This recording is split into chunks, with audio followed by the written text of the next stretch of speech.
PJ Gubernur Sumatera Selatan Ellen Setiadi mengatakan jika program pemeriksaan kesehatan gratis yang telah dilaksanakan sejauh ini sudah berjalan baik, meskipun belum mencakup seluruh vaskes yang ada.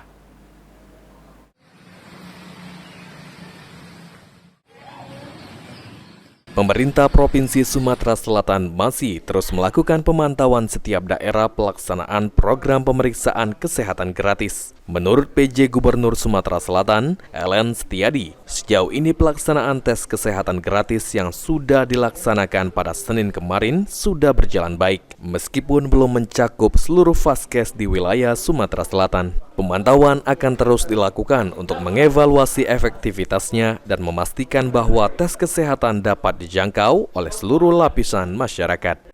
Ya, sudah berjalan dengan baik. Hari ini kita akan lihat lagi perkembangannya. Tentu belum semua ya. Kemarin itu hanya baru sebahagian sesuai data yang satu kesehatan yang di Kemenkes, dan nanti kita akan lihat lagi perkembangan seperti apa. Berdasarkan data Dinas Kesehatan Sumatera Selatan, jumlah puskesmas di Sumatera Selatan mencapai 354 unit dan klinik Pratama sebanyak 588 lokasi dan 499 dokter praktik. Aji Delia, PAL TV.